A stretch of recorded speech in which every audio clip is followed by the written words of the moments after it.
Warning, everything in this video and on this channel is for educational purposes only. All content is intended for viewers 21 years of age or older. All acts are performed by professionals, and all people shown are 21 years of age or older. All acts are performed under the legal Chapter 67(8)(d) here in Nevada. Please do not attempt to recreate or reenact anything you see on this channel. Welcome back. In your garden, there are silent killers that could be affecting your habits and your environment. There's ways to bounce back. We're going to be talking about it. All that and more after this word from our sponsors. Thank you to AC Infinity for sponsoring today's video. Consider checking out the automatic water sprayer. It comes with a rechargeable sprayer with a 2200 milliamp power capacity. Supports up to 3 hours of continuous water diffusing. You can even modify the direction and spread of the spray with just a twist of the nozzle. Head on over to acinfinity.com, use promo code THESTASH15 and save a few dollars off at checkout. From the Stash Podcast. From the Stash Podcast, we are back, and today we are going to be going over some pretty good things, guys. Well, actually, they're really shitty things when you think about it. they're good things when you bounce back. The good things are the tips that are going to come, baby. That's it, exactly. And over the years, man, I've run into a lot of ups and downs, obviously. You have that happen. But being in this space, I've seen a ton. And doing consultation for different brands, man, have I run into a bunch in the past as well. And it's gotten me to realize that some of these invisible plant killers aren't actually invisible. They're not they're not invisible, but they're hard to see sometimes. But there's ways to bounce back, sometimes stronger than ever. You know? Yeah. So I think we should deep dive. Absolutely. I mean, everything from like mold, pests, herms, diseases. There's a lot of things that really just kind of you can be somewhat unexpected to the folks that are new to this. They're just looking to try and keep their plant healthy at that point, but they could be whacked with something that they're not even expecting. Yeah, so dude. It happens, and having a conversation about what we have experienced and how we bounce back from it, I think is going to be helpful for some of the newer folks out there. Absolutely. Yeah, because a lot of these things can be caught, can be dealt with if caught early, and being vigilant would allow you to get yourself a little bit of opportunity. Opportunity buys you time. No, time buys you opportunity. So away you go from there. So good conversation. Yeah. It's good though. I like that. No. If you guys are listening, let us know. Do a 1 in the chat. Letter 1.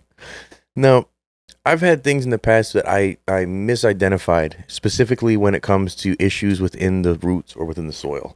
And one in particular for me that was detrimental, that almost ruined me, was winged root aphids. These little shits were in my soil, and I didn't even know this was a problem. I thought it was a pH issue. I thought it was every possible issue because my plants were yellowing and having all the signs of deficiencies. So I'm like, there's a lockout. It's pH problems. It's, maybe toxicities. I don't know what the hell it was. So then I brought some leaves into the grow store at the time to the homie Timmy. This is where I met Trey, actually, at the time, was GH Hydro. And there was basically the same thing, the confusion, like a forum. This person says this person says this person says this. Then my buddy's like, what about your soil? Have you checked your soil? Like, you moved your fingers around in there? Anything crawling? I was like, I didn't at all look at it like that. I thought it looks like pH, 100%. Sure as hell, I go and I just move a little bit, and these things start flying out, and I thought they were gnats immediately. So I used a drench thinking I was killing them, and instead I had them thrive a little bit more. They were actually winged root aphids. And they loved it, and they actually did better. So it was really tough. I thought I was going to quit for the longest time, man. It was in the soil that I was purchasing. That's what sucked. It was local soil, and every time I purchased it, I was adding it back in the garden. So I ended up getting something that was not from my doing per se, but getting rid of it was something I had to learn. So I ended up getting diatomaceous earth at the time, the DE, and I put that on, and it was a mess doing it. Yeah, it sucked. But these little winged shits had nowhere to go. When they'd fly out, they were getting cut up and torn up immediately.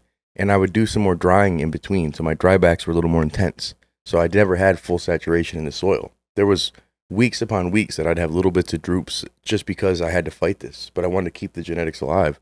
And I was able to do it within, it was about 4 weeks, about a month. And I bounced back pretty well. It was just, I had to change up my soil. That's when I went to full cocoa at the time. I wanted something that was completely inert and had no life in there. And I did that for a while, but I realized it's just about sourcing your soil. That's important, you know?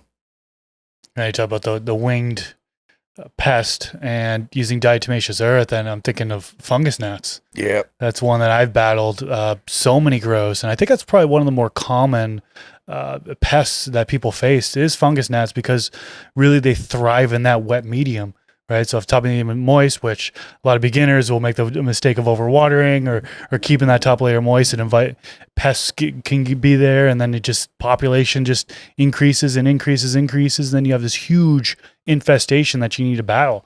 It's happened to me a handful of times in the past, a large handful, I should say, because it's so common. And there's one grow in particular where I was in cocoa, and there's some misconception out there. People say, "Oh no, I'm in cocoa, so I have less chances of getting pests. It's an inert medium, so wait, what? No, you can definitely still get Anywhere fungus that's wet, gnats they could in live. cocoa. Yeah, it was wet. They were thriving. The population was so crazy. The plants were so small. Still, I was like, you know what? Wipe it out. I'm getting rid of this medium entirely, and then I'm starting fresh. It was that bad at that point.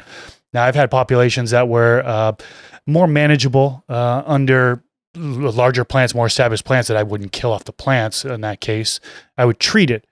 So diatomaceous earth was one. I would really avoid using that in flower, because that stuff's very fine. It can go airy, Yeah. get up in the buds. Wear so a mask too. I avoid using that.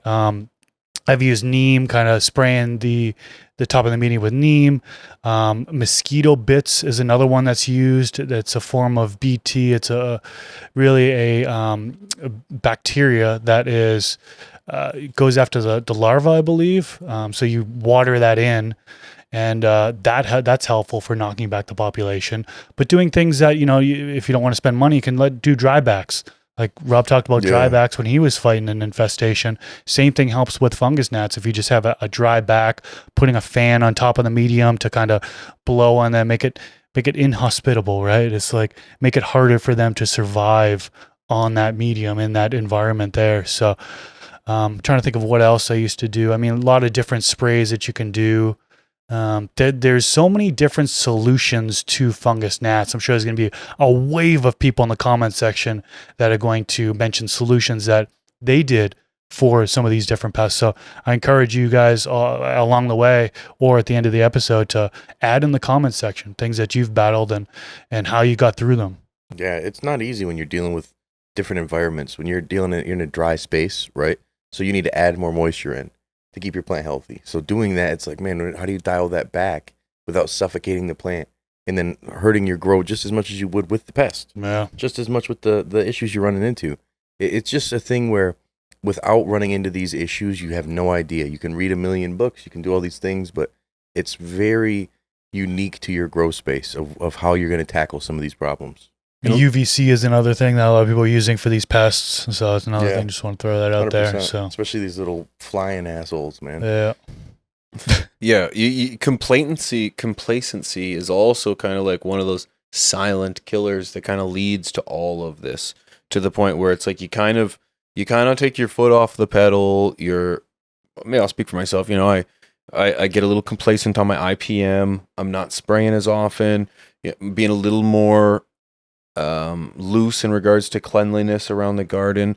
Then that's going to lead to things. That's going to lead to the trend, the contamination of anything into your tent, whether it's bugs, pests, mold, or whatever.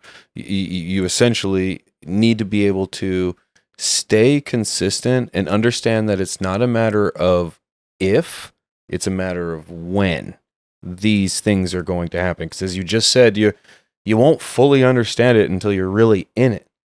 But when you're in it, it's not fun. It can be very anxiety driven, very stressful. But with the careful steps, it's like you can bounce back from most of these issues, assuming that it's not happening in flower. Because a lot of, like you said, with the DE, a lot of also the same with like any sprays using neem or I use all the solutions we just had. Really, all of them. Anything that's not pH'd water, really, essentially. And I've heard people using like a room temperature pH'd water as like a pest Carbonated water even too. Pest management So yeah, there's a ton of options, but I just not getting complacent, staying vigilant and diligent will help avoid a lot of these and help you bounce back. Well, there's some situations that you can't get away from in a sense of massive fat ass buds. You're growing in an area that maybe got a little humid, and you're harvesting and you're trimming your plant, and all of a sudden, there's bud rot. No, I only had it outdoor, but you said you ran into it, and it was one that really hit you. How did you bounce back from that? Yeah, so I had a oscillating fan diode on me. I just had one fan in the grow tent. Ever since then, I'm only running 2 fans or more in grow tents for now on, for this reason in particular, right? Because if you're in late flowering, fan dies out, your air circulation is completely cut off. That's stagnant air, hot, humid air. That's a prime conditions for mold to occur in the bud, right? Environment to ruin Botrytis cinerea.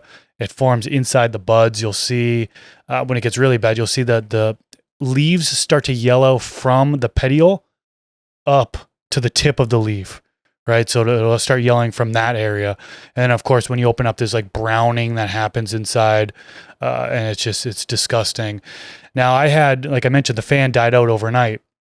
I caught it, put in a new fan the next day, and continued the grow. It was like a couple weeks left before harvest, right? So I continued. I didn't know that there was an issue that had happened. So I continued to grow. Bud rot's not just going to stop growing from there, right? If it's the oscillating issue, sure, the wind's now moving, but that doesn't mean that the problem's over and there's not going to be any mold that's growing. And for those final 2 weeks, that's exactly what happened. Mold was just continuing to grow unknowingly. You were just harvesting. I got to harvest. I got to dry. I was hanging to dry, and that's when I noticed it was when drying.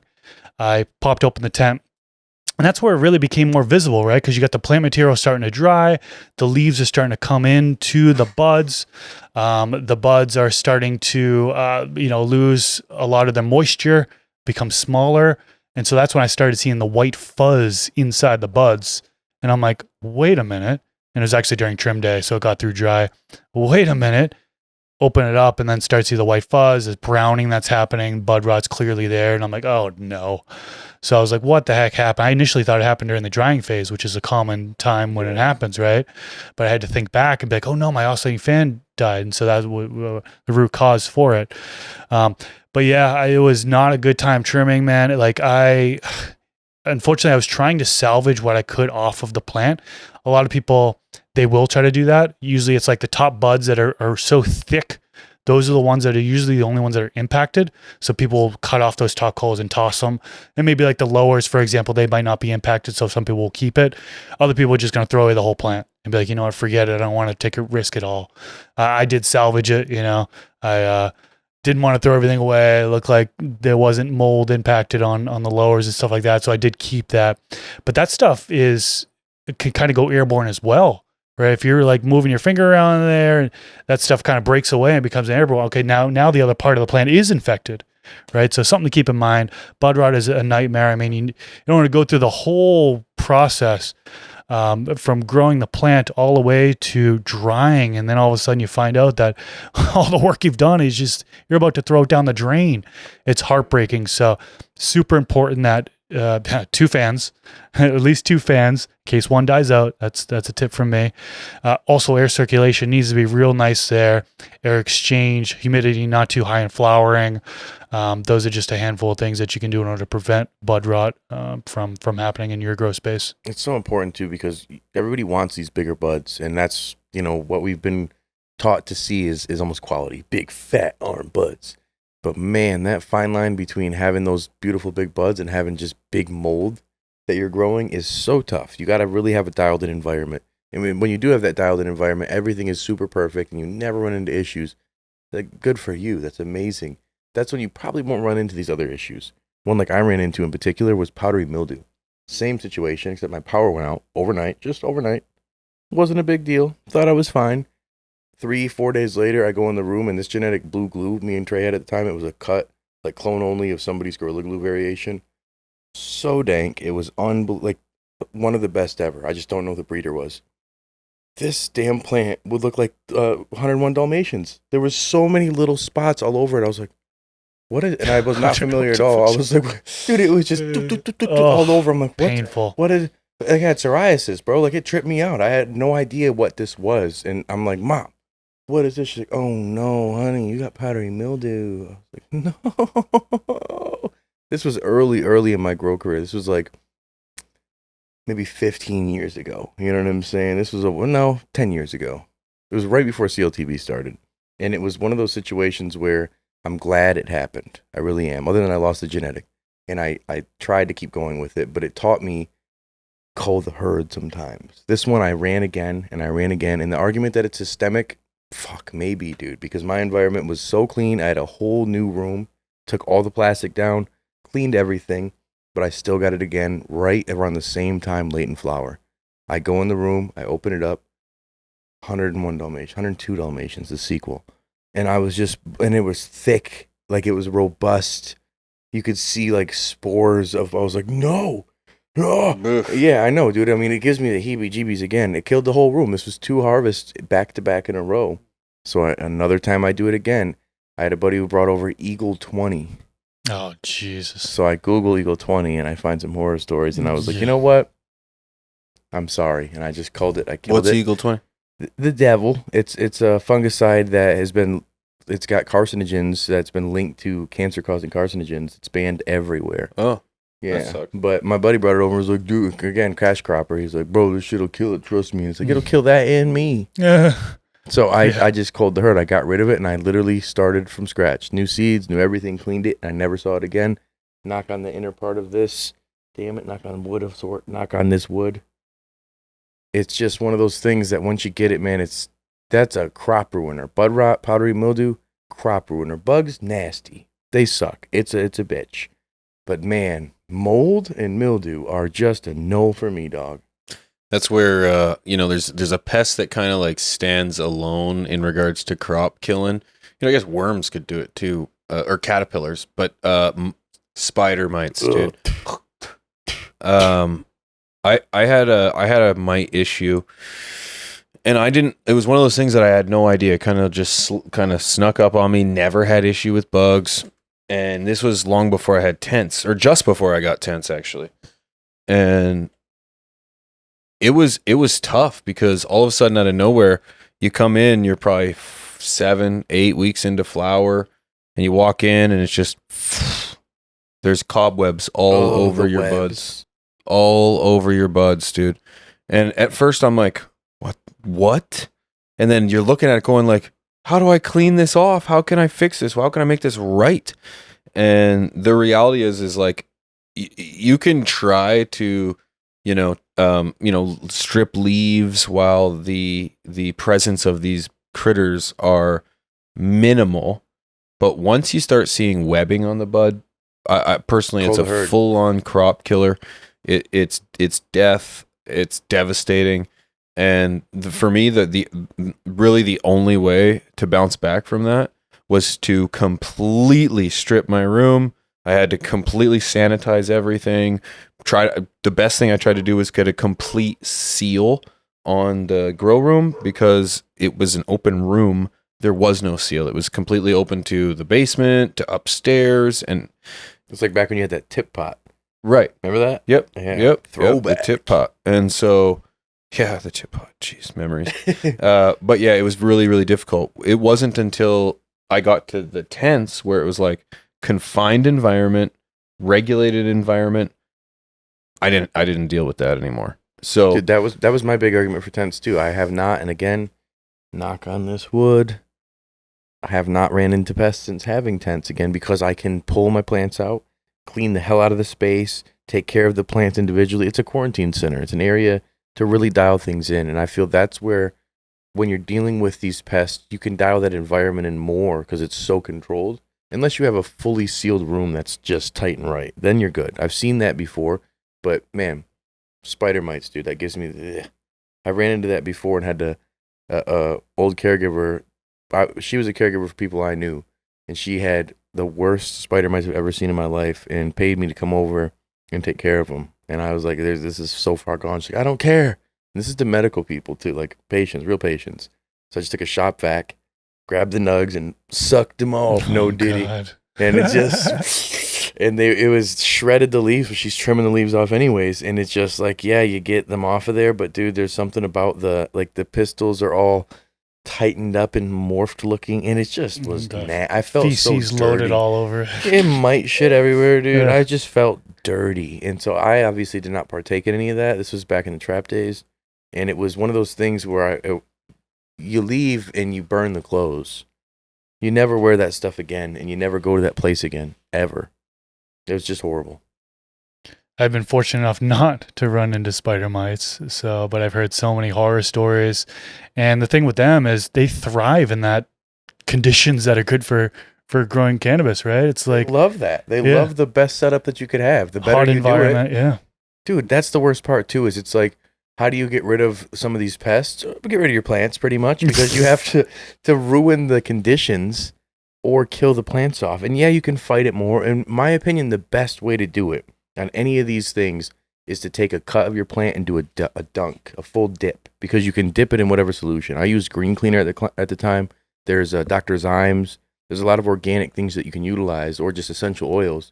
But a whole plant you can't dip in. You're spraying. And there's areas that these pests will drop into your soil and they'll live, especially mites. You're spraying the plant and they're going to just crawl down the stem and work their way down into the soil. And then when everything's good again, they come back up and they're just chilling. Like, all right, we're good. So you think you're getting rid of them, but you're just prolonging it. And then you can make like what's like they call zombie mites, that you keep spraying them with the same stuff and they're just resilient. Nothing kills them. They're forever mites. The point at that is when you need to get then some sort of predator put in the garden to take care of them.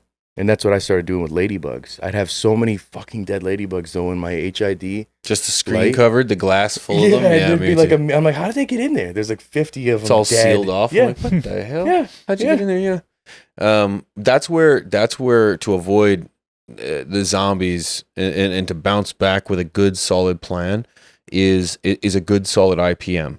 I've been following the exact same IPM for years, pretty much since my issues, and I haven't had any more issues yet. And I say yet because it's gonna come. It's not when, it's if, or it's if, it's when.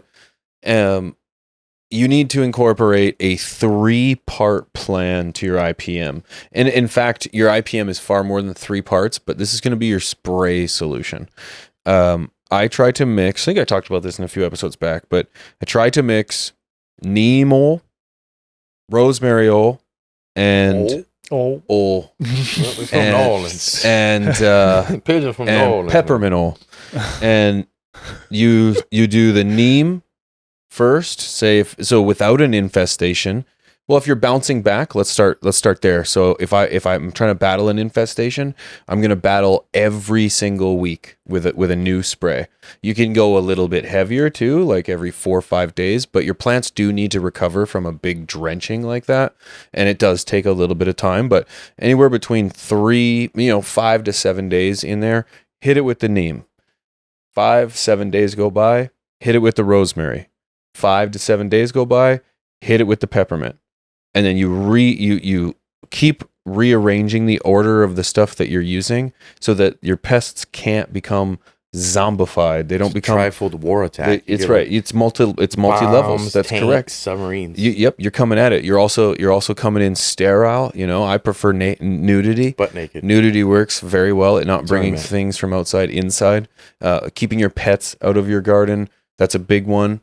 Pets are great transport devices for pests and hair. You can't count how many photos that we look at on the internet, our own included, even without talking pests. About us. We're perfect. Yeah, of course. that have hair on it. We have lives, we have families, and hair happens. So for some of us, a little more than others. But the reality is that you hit it 5 to 7 days, and then as time goes on, and you're starting to see a decrease, I like to go back down to a month. Every month, 1 spray. Yeah, and that's your IPM. That's when you become, it's the pest management. And you're talking veg only for these sprays, right? Veg only, of course. Yeah, I think we loosely mentioned that earlier in regards to, like, the only thing I've heard of is water. Spraying, pH water. But nothing sprayed in flower is a very... There we go, yeah. That's where changing your environment in flower, picking off leaves, giving them hell with the wind, doing things that are natural. Temperature, humidity, drybacks. These are things that you can do in flower, but when it comes to veg, you're in war. But that's the difference when, again, the argument of auto versus photos, which we have an episode on the Seedsman's Train Sessions about that, where you kind of see this is where you have more forgiveness with an auto or with a photo versus an auto. If you have these issues, you got a window.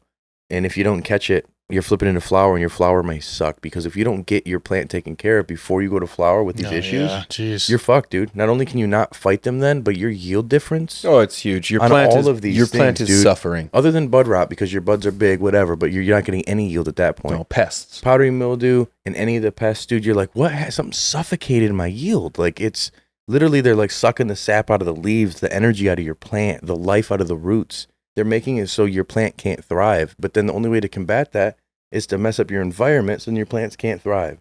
So if you don't do all this stuff and then give a few weeks for recovery, you get to that point where like all of this is not even worth it, and you should just cull it. I'm a firm believer, and man, I've taken a year with genetics where I'm like, all right, man, damn it, I'd be yielding pounds if I just got rid of this finicky damn plant that always has the same issues. But sometimes you love that genetics, so it's like, the only way to do these things to maintain it is like dialing in that space and having patience and time. It's not you can't maintain your same growth cycle and think, oh, well, I harvest this much per year. It's like, well, now you've just extended maybe 2 months of time of just working this plant through to get rid of this shit. The sprays you're suggesting, this is week after week after week, and then month after month. So like you may look at 3 months before we're going into flower now, and your veg isn't huge because your plant suffered. I should mention too, real quick, just the solution. It's 2 drops, because usually you're getting this as like an essential oil. So you get 2 drops per ounce of water. And usually I mix a spray bottle, and I'll keep that spray bottle available. 16 ouncer, we'll say, yeah. Yeah, something like that. Yep. And good ratio, works out, and it does work. And it's all natural stuff too. And your garden smells really nice with those ones too. I've done the mix there. And the thing with the essential oils too is they work good as long as you don't have a full-on infestation. Because then it's like sometimes, again, I had to go to Green Cleaner, which has some essential oils too, but it's the addition of the neem, which people are scared of. That's an asterisk for a lot of people. But sometimes, man, it's so extreme that you can't just go with some peppermint and, the geranium, just a little light stuff. You really got to just suffocate it. So having that trifold effect kind of gives you all 3 of those, where you're given that like a recovery period where it's not just heavy, heavy, heavy. You know what I'm saying? It's heavy, natural, light, heavy, natural, light, heavy. So it's like, you got to think about the recovery time of your plant, because you can kill all this shit, but you're probably killing your plant too. And that's just not worth it. Again, your yield will suck at either side, having these pests or not, because you've done all of this stuff that's counterproductive for growing a plant. So I think that's something to really consider before you're even wasting the time doing any of this stuff. Yeah, and a couple of things that you had mentioned, like potential solutions and stuff. One thing that pops into my mind that I don't know if we emphasize enough, but genetics can influence some of these things, like powdery mildew in particular, kind of going back to that for a minute. Like there are genetics out there that are resistant to it, right? So like, and a lot of breeders will proudly advertise that, and we could get into a whole discussion on what is considered resistant, how much testing has to be done in order to be resistant, so on and so forth. I think a lot of breeders out there are actually just saying it and not actually that's the case. But there are genetics out there that are resistant. When Rob was talking about the powdery mildew and how it happened run after run, was it the same genetics? Hey, maybe maybe it's that's just, what I think it was, you just need new type of genetic in order to get rid of it. And one of the things that kind of brings up, now that we're back on powdery mildew for a minute, is the immune system, and something that impacts it, which I don't know if a lot of people know about, is insect frass. And when you're adding that into the medium there, and that's breaking down, the plant's actually getting access to something that's going to help their immune system and help prevent that powdery mildew from being able to form on the plants. So that's one of those things where I know I learned that from the Build a Soil website. It's on their insect frass listing, which I thought was super cool. It's like something that folks that get powdery mildew often, are you aware of it, right? Have you tried insect frass? I'd love to know in the comment section below if anybody's actively using that and if it helps them or not. Well, and that's the thing, is building your plant to be resilient. Sometimes you can deal with these issues and it won't have a problem at all.